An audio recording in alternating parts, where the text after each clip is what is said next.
Welcome back to Smoke and Grill with Will. Today we're making some English muffin breakfast sandwiches.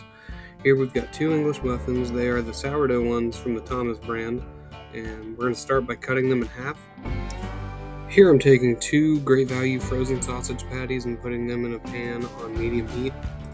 Cook time was about 3 minutes per side in my case, but it will depend on your preference of doneness. I put country, crock, drizzle, and sizzle on both sides of the English muffin and spread it out, then microwaved it for about 15 seconds so it would melt and hold the black pepper and garlic salt better. Alright, now to make our eggs, I used a silicone egg mold so I get circular eggs. Spray it with non-stick cooking spray and then crack an egg into it.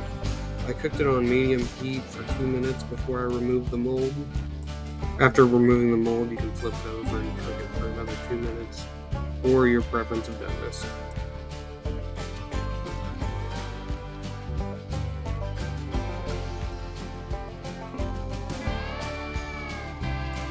Place your English muffins in the pan buttered side down and cook them until they're golden brown. Here I put one egg and one sausage patty back in the pan to heat back up, along with one slice of Colby Jack cheese.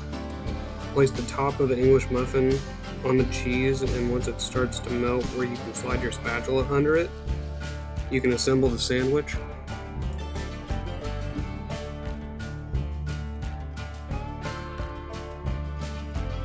For the other sandwich, I only put the egg and sausage back in the pan and heated it back up because I was not using cheese on the second sandwich. If you enjoyed this video and want to see more videos like this, check out the other videos on my channel. Please like and subscribe, and now we'll give it a taste.